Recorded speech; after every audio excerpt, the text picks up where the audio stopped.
card game anime inspired TTRPG. So we will decide if we're gonna play it or not, because it seems really interesting. Like, I like, in theory, the idea of TTRPGs. I have tried it a few times and I have been able to like actually like get into it. But this is a card game anime inspired, so let's see how it is. And maybe let's give it a chance, okay? Let's see. For nearly as long as collectible toys and games have existed, so too have there been entertainment series meant to advertise them. Dozens of anime, comics, cartoons, and video games all designed to make you buy the next booster box that was coming out. The two are so interconnected that you probably got introduced to a card game you play today through one of these adaptations, showing you just how fun and cool it is to play. That's exactly it. There's a certain kind of magic to these series, where the game that we enjoy Magic in real mentioned? life is played with massive stakes by characters with ridiculous haircuts. Players love to make The decks haircuts based are around important. their favorite characters and emulate moments from these shows.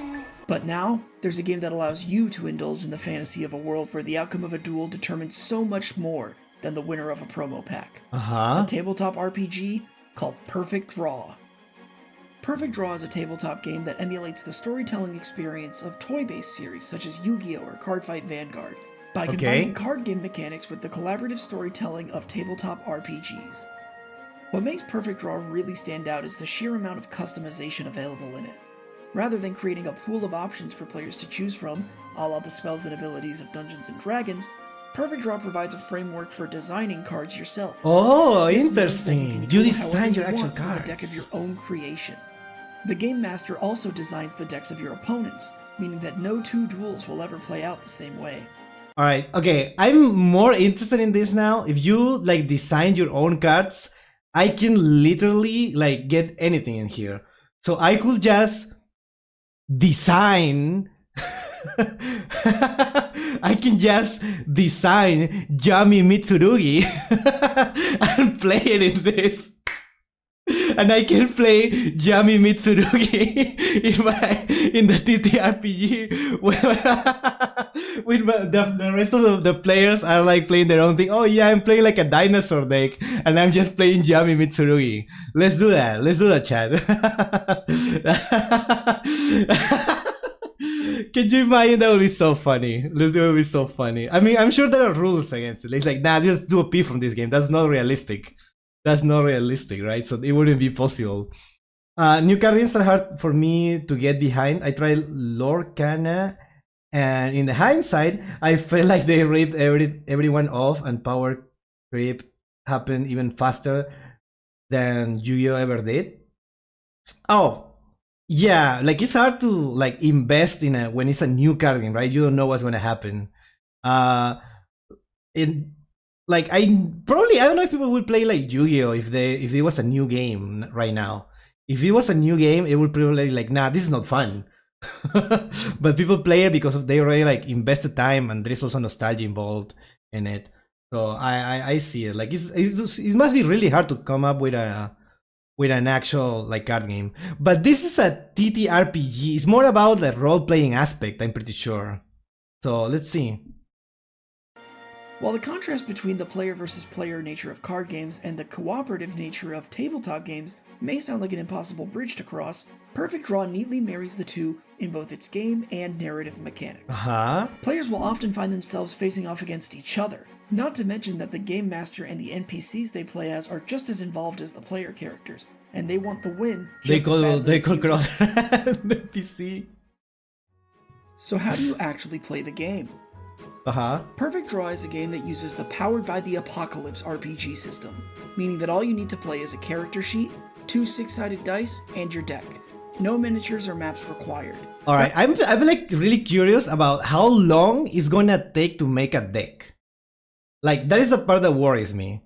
Because I understand when you create like a character, you need to like see the skills, but you start at level 1, right? So you only have one skill, or like not one skill, but a few skills, like maybe like 5, right? At most. And then you start leveling up and you gradually start like getting new skills.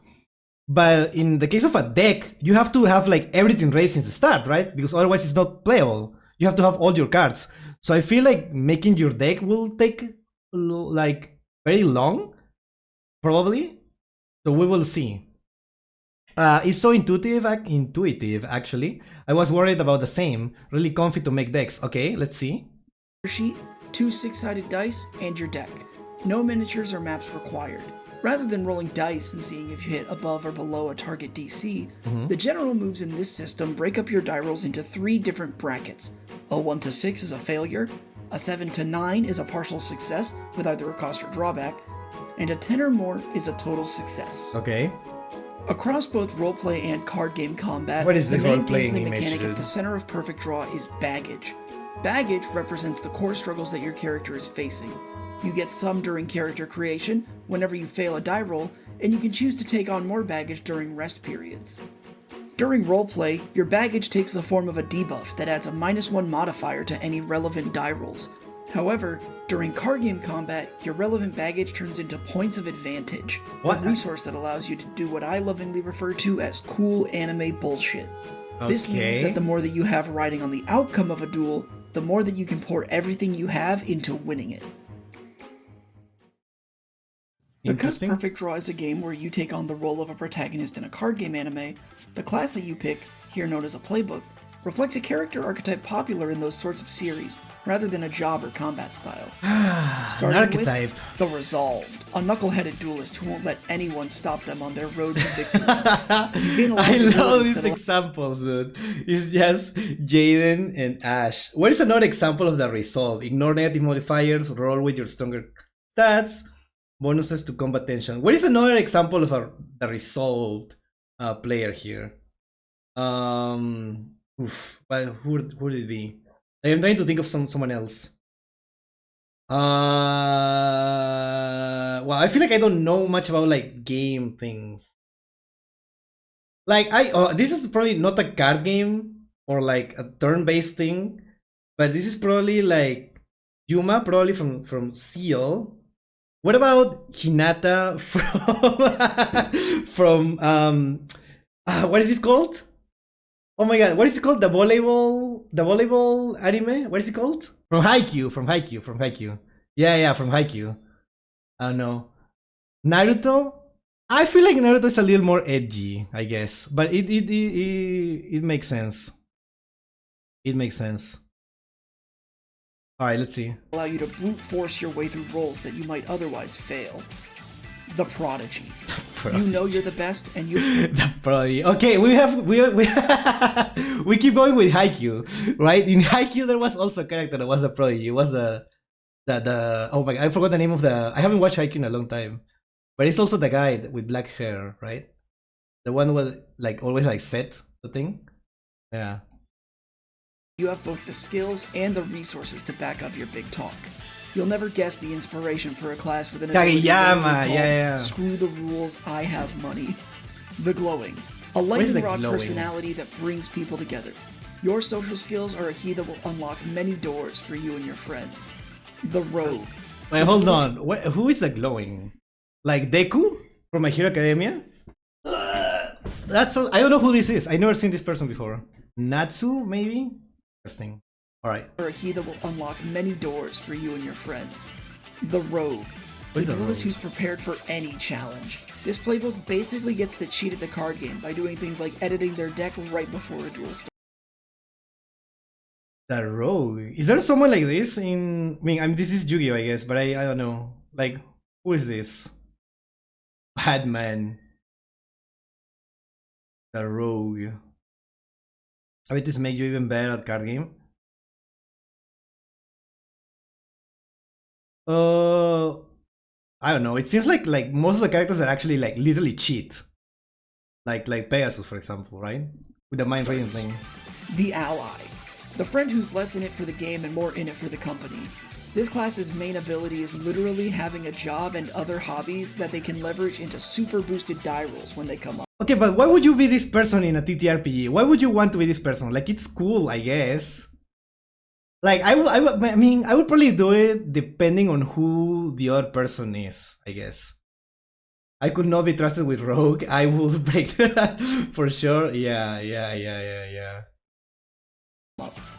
The Spirit. a supernatural being that has found its way into the human world. Oh, I hate Your this. abnormal I don't like qualities this at all. make you knowledgeable about certain things other players may not be privy to. Also, you gain the ability to play yourself as a card like Don Zalug in that Alright, I love this. I want to do this. I want to be this. I want to. When I say one and only, I mean it. Because, my dear children, I am him. Yu-Gi-Oh! GX. That's so funny. You have a strange power that is both a blessing and a curse. Ah. This power can be helpful, but also has a great risk of collateral damage. The Destined. For you, this game is serious. The fate of the world hangs in the balance. You have the power to manipulate your destiny in small ways. I kinda want to be this one, Chad. I kinda want to be this one. So be the edgiest player in there, so everyone hates me. It's water report, not weather report. This is water report. That's so funny. Water report. Who is that girl? I don't know who this is. Like I don't know. I have never seen this person before. That's so Raven. I don't know what this is.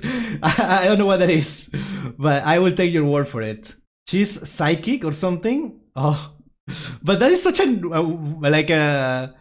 We were talking about anime mostly, or like animation, right? So that's interesting that they show something like that. But yeah, I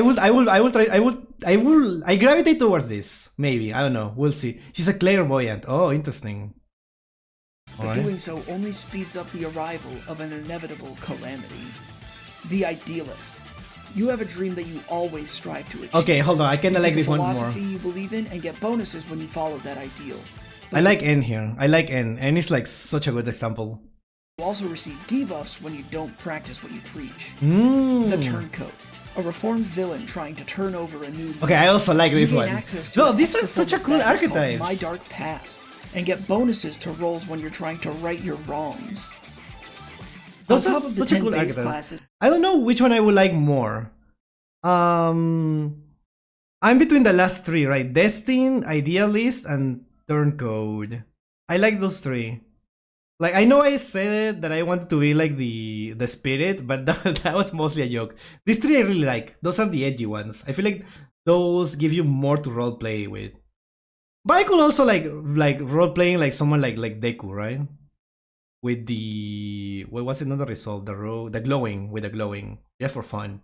Alright. There are 5 more that were added in the booster pack expansion for the game. Oh, there is more. These ones can be a lot of fun, but they're a little more complicated, so I don't recommend them for your first time playing the game. The Mentor. Your time in the spotlight has passed. That could be it. I like that too. I like that too. The next generation of great duelists. You gain the ability to give your friends single-use buffs in the form of lessons, and when they take your advice, you get a copy of the buff for yourself. The Lovestruck. There's something that you're obsessed don't like with, this. be it a I don't like this at celebrity or all. a place or a crush. The more dedicated you are to this infatuation, the more bonuses you get. But become too obsessed, and you'll start to lose the ability to accomplish anything. What is this here? Is this South Park? It can be, yeah, it sounds like a yandere, which is, I never, like, in my life, thought of yugioh as a yandere. But I guess it makes sense. That doesn't get you closer to the object of your affections. The Other Me. You play the role of some thing. Be it a ghost or parasite or some alter ego, you share a body with another player. Your stats are a jumbled version of theirs, and you take turns piloting the same body. I like this. Because you basically like roleplay as two. Oh, you share a body with another player. Oh, so it's not like you play like both characters. You need to do this with another player. Interesting. I don't know what is more complex, to be like to share a body with another player, or to roleplay as two characters at the same time. I also like the Yoru example here. Really interesting. I feel like since this is a manga thing, I don't know why. I feel like it's not that popular. Yandere is making a thing only for love, like Diablo. Oh, like Diablo, like yeah, the other me, yeah. But I feel like people like wouldn't be able to roleplay that much since you are sharing the spotlight with someone else. So it would be hard, I guess. Fuwa and Mokuko playing this role. So funny. This one's really cool, but I advise only doing it with a friend that you know well and like, yeah, you have to do it with have someone that you can the like. Facade. Do this. You're a servant of darkness sent to infiltrate this group of meddlesome dweebs, but they've started to rub off on you. It's hard to tell where your loyalties lie anymore. As your alignment shifts, your ability to either help your friends or serve your dark master grows stronger. Think of it like the karma system that every video game had in the early 2010s for some reason. It's that as a class. Undertale. The Crew. You play as multiple characters in a tight-knit group. Maybe you're a pair of lovers or a squad of color-coordinated action heroes. Your crewmates all share the same abilities and play slightly different versions of the same deck. Their unbreakable bond is what makes your greatest strength. These are huge warning. Yeah. It's very easy for this playbook to cause problems in a campaign with the amount of time that like the DM has to dedicate to the player playing the crewmates and how much time I feel like everyone has to be experienced to have this here. Is either role playing or dueling. Be sure to talk with your group about it before using this one and like. Yeah, I feel like this is impossible to play unless like literally everyone is experienced in this TTRPG. That sounds very interesting. I didn't know that that was a thing in like playing as a group of people in a TTRPG. Sounds really interesting. Make sure everyone's on board with it before you start. In addition to their unique stats and abilities, each playbook gains access to a unique staple card, which we'll talk about in deck building. Okay, let's see. Once you've chosen your playbook, it's time to build your deck. There are 3 different types of cards that you can play with in this game. Warriors are the monster or creature equivalent of this game. They attack your opponents, compare stats when they clash, and they're the main way that most characters try to win the game. Items represent non-living things in your deck, like weapons or locations. They stay on the field like warriors do, but they can't attack or block. Lastly, invocations are simple one-and-done spells that go to the graveyard after you play them. Lightning Bolt, Pot of Greed, Boss's Orders, all of those kind of fit into this category. When you make a card in Perfect Draw, you get a certain number of effect points to spend on it based on its type and strength. Items get more points than warriors since they can't attack, and cards with weak stats get more points than strong ones. Just like any anime protagonist worth their salt, your deck has a gimmick, a playstyle that is not an anime protagonist, cards, as well as an ace, a signature card that means something special to you and grants you bonuses when you play it under certain conditions. Cards that lean into your deck's gimmick get an extra effect point during card creation. This means that when you create a deck that relies on your gimmick, you get to play with stronger cards than if you just played generic good stuff. Keep in mind that your deck isn't just a weapon you wield, it's an extension of your character. The playstyle and aesthetics should say something about your own strengths, weaknesses, and Yami Mitsurugi. In addition to your main deck, you also get a selection of staples. These sit inside of your deck and represent simple or uninteresting plays your deck might make, like one card, making tokens, or gaining life. While their effects might be basic, you can play one every turn, making them great at either boosting the power or the consistency of your strategy. Once you have your character and their deck ready, it's time to give them some goals and relationships. You'll answer 2 sets of questions on your character sheet. One about your struggles, defining your own goals and hardships, and one about your friends, establishing a connection between yourself and another player's character. Interesting. These will be your first instances of baggage to work towards resolving. I don't know. Now that we have our characters and decks built, let's take a look at how card combat functions. Before we go with that, I'm really interested about how to make this like into a campaign. I feel like into a campaign, you will have to I feel like the easiest way is to do like a tournament arc in this, right? Like a tournament, and that would be like the way to do this, like in a single stream, like in a one shot. Because I'm already thinking of streaming ideas. I'm already like sold. I already want to play this. Yeah, so I guess we'll have to like. We'll see. The players and GM decide if the battle is filler, significant, or a finale. As you go up in significance, competitors get more starting life and more cards in their opening hands.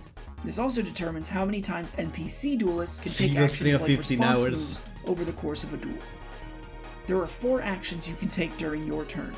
Draw a card, play a card from your hand, play a staple or invocation, and attack with your warriors. You can take these actions in any order you'd like during your turn, and you'll often find yourself in situations where you want to do an unconventional course of action to eke out an advantage. There's also a series of moves you can make during card combat similar to the general moves you use during roleplay.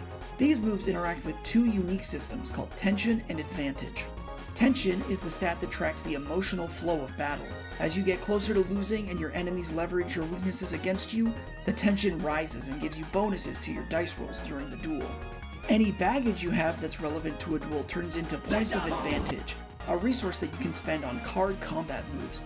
These let you do things like counter your opponent's plays, hang on at one life when you would lose the game, or draw the perfect card and turn the tables on your opponent. These two systems work in such a way that players are at their strongest when their back is against the wall and everything is on the line. It allows you to heroically rise from the jaws of defeat and pull through when your wins matter the most. One thing that please give me a 15-hour TTRPG session. I will die, but I will be happy. I don't know if I can handle a 15-hour TTRPG session. Like already like a 6-hour is already too much. But I feel like that's what will be like reasonable. I don't know. What I love about Perfect Draw's card game combat is that very little of it is left to chance. The player's ability to win a duel is determined by their actual card game skill, and competitors only roll when they need to make risky maneuvers or take actions that their cards weren't ready for. If you play smart, you will rarely ever be at the complete mercy of the dice. The game's card design tools also allow for just so much creativity within its rules. You can play almost any strategy you want within the system and nothing is unbeatable. There are tools for dismantling combo strategies, shielding against aggro, or tearing down the walls of control. Another great boon to Perfect Draw's card combat is that it's okay if the players lose. Unlike an adventure RPG, where an unlucky run-in with a band of thieves marks the end of the story, the cost of losing a card game is rarely ever more than just your pride. You can make like this means this the like players last have a much greater incentive to make so those long, risky though. dice rolls that would never be worth it in another game. It also means that the game master isn't under any obligation to give players the win. Instead, many games will see the NPCs try just as hard as the players to win, and sometimes they even will. I just realized something. If there are NPCs, that means that the game master have to design so many things. This seems like impossible, like a not impossible, right? Like, but really hard task for the game master to actually do this. Yeah, who's gonna want to do that? I don't know. I mean, I'm already sold. Like, Moxie, if you want to do this, like, I will participate. I am definitely 100% not organizing this. I am not organizing this, and I am not gonna be game master, obviously. But I am participating. Yeah, count me in. Count me in if you wanna like do this thing. There are gonna be so many pre-made NPC decks. There has to be, right? It's not that hard. There is a lot of pre-made decks for NPCs. You can flavor it easily. Oh, interesting. How many? The GM can just make Yummy Mitsurugi. Oh my god. We'll cook it up. Oh, interesting. As long as a player hasn't literally staked their life on a game, they can learn and grow stronger from their losses just as much as they can from their victories. You can find Perfect Draw on itch.io using the link in the description. It's pretty cheap at just $15, but there's also a demo on the store page if you want to try the game with some friends before you buy it. It's like such a low price for the game like or find infinite a group online, there will be a link to the possibilities. Double Summon Games Discord server. Lastly, if you're the kind of person who watches actual play series, I recommend checking out friend of the channel Hey Feifei's Errata series, which is also going to be linked down below. Oh wait, it's almost 2 hours. This is pretty yeah, we're not watching that stuff I today. normally Maybe do we'll on my watch it channel, later, but not today. I wanted to try my hands at a bigger project and branch out from Magic a little bit. Be sure to like, comment, and subscribe while you're here. And I hope you have fun playing Perfect Draw with I'm your subscribing, friends. I'm liking this. That was a really cool video. I'm really interested in it now. I'm really interested. It might be something that we actually do. Yes sir! Yes sir! Yes sir! Okay, let me know everyone, if like, what would you like to be? Like, I'm really interested in the archetypes, so let me know in the comments which archetype you will like to be. I'm if I have to choose one right now between all the options, I think I will go for the Idealist. But I have like, yeah, I think the Idealist sounds really cool. Well, actually, maybe Destined. I don't know. Everything between Destined and an Idealist. I have to think a little bit more about it. But yeah, thank you so much, Moxie, for sharing this with us, and we will most likely play it if it happens. I will happily play this. So yeah, thank you.